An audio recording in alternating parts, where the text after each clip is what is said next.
Добрый вечер, дорогие наши телезрители, меня зовут Юлия Барбакол. Программа «Вечерняя Туа» снова с вами. Поздравляю всех с пятницей и предстоящими выходными. Сегодня у нас в гостях известная журналистка Татьяна Евгеньевна. Привет, Юля! Здравствуйте! Как я рада вас сегодня увидеть. Ну, как ваши дела? Дела хорошо, работа идет. Ну, расскажите, пожалуйста, о себе. Ой, кому-то это будет разве интересно? Очень долго работаю на телевидении, работала на радио, работала в газете, на Новом веке, на ГТРК ТВ, на Голос Азии, теперь работаю на ТВ-24 и в нашем дружном холдинге. Огромный опыт работы. Ты это хотела услышать? Или тебе хочется услышать какие-то веселые истории, когда долго работаешь на телевидении, их очень много скапливается? Вот сколько лет вы посвятили журналистике, телевидению? Так, вообще, Юль, я начала работать в газете «Молодежь Тувы». Была очень интересная история для меня. Я пошла на одно мероприятие, чтобы написать заметку. И думаю, принесу эту заметку главному редактору газеты «Молодежь Тувы» Анатолию Шкоркину. Пришла на мероприятие, написала заметку. И потом выяснилось, что это мероприятие и проводила газета «Молодежь Тувы». А потом каким-то образом я устроилась учетчиком писем. Газета «Молодежь Тувы». Это был 87-й год. И через год или полтора газета, к сожалению, закрылась, что-то с комсомолом стало не так, ну, были времена такие, и меня пригласили переводом в ГТРК ТВ. Когда вы работали, меня даже родители еще не зачали, да? Это произошло только... Произошло только лет через 15. Ну, я понимаю, у вас огромный опыт работы получается. Это мечта вашего детства стать журналистом? Я вообще хотела стать гинекологом. Гинекологом? Да. А вначале хотела стать геологом. И мне до сих пор нравится тайга, горы, геология. И люблю походы. И потом вот эта моя мечта все-таки воплотилась в жизнь, потому что, работая на телевидении, я объездила всю республику, побывала во многих уголках. И это было именно то, что я хотела и получить в детстве. То есть мечта все-таки сбылась? Ну да, не геолог, но походы, горы, ночевки под дождем. Ночевки возле рек, озер, звездное небо, как-то так. Потом я хотела стать начальником литературной части театра, изучала тувинский язык. Потом я решила стать актрисой, вот. Актрисой? Ага. Мне кажется, вам очень-очень подошло стать Так актрисой. вот, телевидение, оно сочетает в себе все. И актерский дар нужен, и знания, и образование. Любое образование для журналиста очень важно. Будет ли он экономистом, будет ли он учиться на экономиста, структурированность его мыслей поможет ему в дальнейшем. А более того, во многих странах мира на журналистские факультеты не принимают школьников, людей принимают только с профильным образованием, экономическим, сельскохозяйственным и так далее. Потому что журналистика – это опыт, это знание и, пожалуй, на 90% это талант, это умение. И вот это актерское мастерство мне в конце концов пригодилось, потому что в ГИТИС-то я не поступила, а я ведь поехала. Я поехала. Вот представим ситуацию, вам лет 17, да, 18, школу закончили, и вот почему журналистика-то? Ну потому что сначала я работала, то есть какой-то опыт набирался у меня получается. Я поехала поступать в ГИТИС.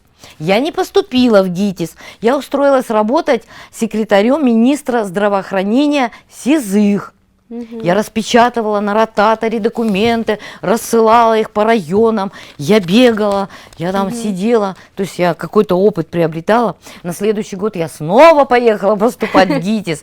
Но в следующем году я вообще не пошла поступать, а уехала к тете в Ворошиловград, ныне Луганск, и мы поехали на море, а вернувшись, что-то я опять делала.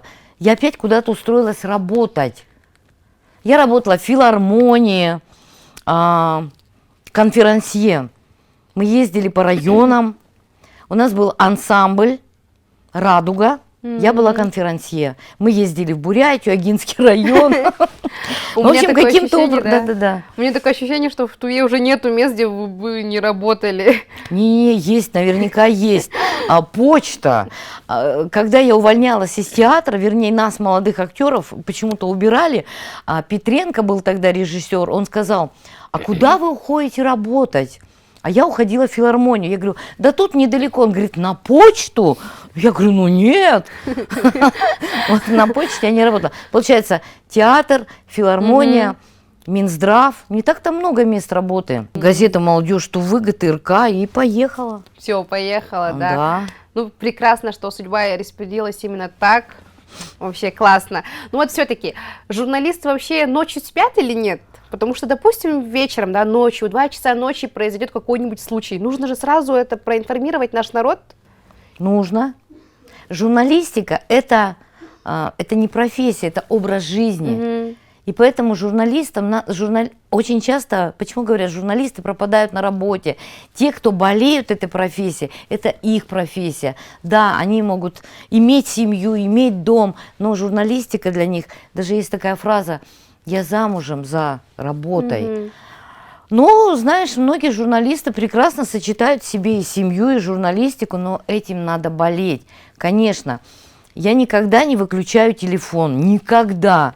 Потому что, да, могут позвонить, сообщить, нужно срочно кого-то куда-то отправить, направить. И люди, работники нормально относятся к этому, да? Там. Ну, нормально. Нормально. Некоторые жить приходится можно, обучать. Да? Хорошо. Ну, я имею в виду ТУВА-24, сплоченный, горячий коллектив, молодой, готовые бросаться в бой. Да. Завтра командировка. Да. Все, поехал, да? Отлично. Туда-сюда, везде журналисты. Мне кажется, без журналистов вообще ничего бы у нас, не получилось, потому что это информация, передача, обмен в соцсетях, везде и на телеканале тоже. Ну вот самый смешной случай, вот самый-самый, мне кажется, у вас их очень-очень много, но вот единственный случай, который запомнился вам на всю жизнь во время работы журналистикой. Ой, Юля, смешных случаев было много, я их не запомню. Ну, может, с известными людьми. Да подожди, ты же знаешь, я принесла вот планшет, потому что случаев очень много, но я не знаю, что бы тебе такое рассказать, что может быть смешного. Как я ползала под столом, я тебе расскажу, почему я ползала под столом. Ну, начнем мы с Андрея Ивановича Чимба, руководителя ныне ГТРК Тыва. У нас была программа про мышонка, детская программа, кукольный мышонок. Так, сейчас вспомню, как он назывался. Хованчук, правильно? Хованчук, свинья, да? Значит, свинюшка это была. Хованчук, да, свинюшка. Андрей Иванович сидел под столом, он управлял ногами Хованчука. Я стояла на столе, я управляла руками. Но не только Андрей Иванович ползал под столом ползала и я, потому что у меня еще был один герой на ГТРК, там детские программы были, Чиполлино. Я вот там ползала под столом, управляя Чиполлино. Я продолжила ползать под столом на телеканале «Новый век», потому что там тоже была детская программа. Роланда Казачакова выиграла грант, и я там уже исполняла роль Дюши. Одновременно проводила прямые эфиры, была шеф-редактором. И это все было всегда в кайф. Чем больше работы, тем лучше. Ну, хотелось. Как вы все успевали? Ну, успеваете и сейчас. Ну, как-то успевается. У меня даже есть время, я думаю, где бы еще поработать по профессии. То есть у меня есть время в субботу где-то вечером. Ну, знаешь, как-то успеваешь. Например, есть закон эфира. Программа стоит в эфире, и она должна выйти. То есть тут не должно быть, если ты заболел, ты должен передать кому-то эту программу. Однажды я притащила 3-летнюю дочку с температурой в 40 градусов. Ой. Летом. А у меня была программа, запись, ее не отменить. Я помню, что положила ее в кабинете, кого-то приставила. Мы записали программу, я потащила ее домой. И вообще чаще всего на детские программы всегда берут своих людей. Я брала детей, племянников, всех, кого можно. И сейчас на ТУВА-24, когда нужна какая-то постановочная программа, мы тоже приглашаем кого-то своих. Своих же, да. Еще один закон. Вот стоит респондент, ты задаешь ему вопрос, и вот он говорит. Например, это Мангуш Барахоевич Кинлапсан. Ну, это же величина. Мы с ним разговаривали о названиях улиц. Мы вышли перед музеем, еще старое здание музея. Я задала вопрос. Я понимаю, что это должно быть минута, не больше. А он говорит, и ну, я как могу его прервать? И ты должен стоять и слушать, благодарить. И причем это должно быть все искренне. Ты не должен в душе, журналист не должен в душе, вот, допустим, записать интервью, потом сказать, ну, достал он меня. Это будет ложь и неправда. Если ты стал журналистом, ты должен любить всех. Ну, не любить, принимать всех людей. Вот подходит на улице человек, говорит, какие я вас знаю. У меня была программа «Играй городок». И мне долгие годы говорили, ой, играй городок. Я говорю, играй городок. Любой человек подойдет, бомж, профессор, хоть кто, и что спрашивает, здравствуйте, здравствуйте. Ну, мы были такие, и такие остаемся. Но иначе это будет все ложь и неправда. Если мы будем вот так в лицо улыбаться, потом, как надоел он мне, так делать нельзя. И вот этому мы учим наших молодых журналистов. Это прекрасно, мне кажется. Учить чему-то и учиться этому, это прекрасно. Ну, потому что есть основы, есть канон. Журналистика, она может быть молодежной, веселой, разной, но есть основы журналистики, так же, как и жанры. Репортаж, эссе и так далее. Но ты можешь эссе написать, как в 30-е годы писали, тогда, наверное, вообще эссе не писали. А ты можешь написать репортаж современным языком, но это все равно будет. То есть есть правила. Да. И так же, как есть этикеты, правила общения. Чем вы занимаетесь в свободное время, если оно у вас есть? Как в ТикТоке есть, знаешь, в ТикТоке есть такая замута, свободное. Какое? Ты видела, да? Кажется, слышала. Какое? Свободное? Нет, не слышала. То есть нету свободного времени? Есть. Свободное время есть. Я люблю смотреть хорошее кино, хорошие фильмы. Глубокие, интересные. И потом выясняется однажды, что я практически все пересмотрела. Начинаю искать 100 лучших фильмов. Этот видела. Есть фильмы, которые я не видела, но к ним я еще не подошла. Например, есть картина оскароносная. Она называется «Картина без авторства», немецкая картина. Я этот фильм не посмотрела, потому что я к нему еще не подошла. Потом есть какие-то моменты, я начинаю слушать аудиокниги. Я вот, извини, не читаю ничего, кроме во время верстки газет. Видимо, я начиталась, но аудиокниги я слушаю. То есть наступает момент, я начинаю слушать аудиокниги. Я не умею просто лежать. Я даже спать не умею. А как вы спите? С трудом. То есть ложусь, и в голове вот это вертится. Мысли всякие, да? Ну да. Сейчас у нас, получается, 21 век, все быстро-быстро меняется, новые технологии, приложения всякие. Вот появился у нас ТикТок, да? Он сейчас очень распространен, каждый второй снимает ТикТок. Как вы к этому относитесь? Ну, ТикТок пришел, я сама снималась в ТикТоке, у меня есть своя страница в ТикТоке, на Туа-24 есть страница в ТикТоке. Нужно принимать то, что дает нам техника, новые технологии, это новый способ выразить себя. На ТикТок нужно очень много времени. Мы начали снимать, мне всегда хочется что-то снимать, что-то увижу, снимаю. У нас сейчас бодипозитив. Хочу, снимаю. Ну, то есть все должно быть как-то в меру. И опять же, я думаю, что в любом виде искусства, каким и является кино, ТикТок, я не знаю, к чему это, мини-сериалы, может быть, но должно стоять какой-то уровень образования, какой-то уровень эстетики, знаний.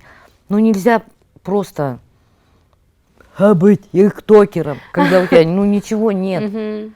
Но опять же, оно есть. И вот кому-то нравится это, но перед кем-то должна стоять задача, у нас же вот молодежь, чтобы они не ринулись просто быть тиктокерами все, Ну получи ты образование, учись, тебе же должна быть профессия. А если мы все ринемся в ТикТок зарабатывать на рекламе, то не знаю, куда мы двинемся.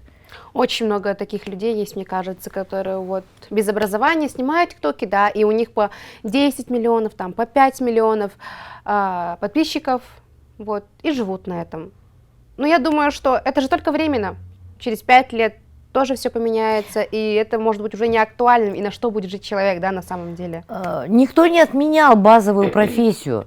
Профессия, диплом, ну не диплом, твои знания, они всегда тебе пригодятся. Когда закончится ТикТок, когда тебя выгонят с работы, у тебя будет профессия, ты можешь двигаться дальше. То есть ты должен искать всегда нишу, куда ты пойдешь из ТикТока. Ну хорошо, он у тебя развивается, и слава Богу. И иди туда, раз ты туда пошел. Но если у тебя не получается, ты профессии выучись. Ну что, дорогие друзья, сегодня с нами была Татьяна Евгеньевна, известная журналистка, опыт работы просто, даже меня тогда на свете не было. Что вы можете сказать напоследок нашей молодежи? Делайте то, что хочется. Любите ваших родных и близких. Думайте о вашей душе. Всегда должно стоять что-то за внешностью, за тиктоками. Читайте. Вот знаешь, Юля, я начиталась в школе, после школы, во время учебы. Вот этот базис я набрала, которым сейчас и пользуюсь. Ну, вообще-то надо читать. Да, и вот этот базис, вы накопите его, а потом пользуйтесь. И все, да, пользоваться. Да. Любите родных, читайте.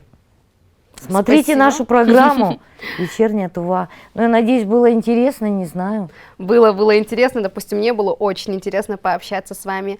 Ну что, дорогие друзья, в связи с новым штаммом коронавируса, советую вам сидеть дома, вакцинироваться, надевать маски, не выходить в места массового скопления людей. С вами была Юлия Барбакол, «Вечерняя Тува». С выходными!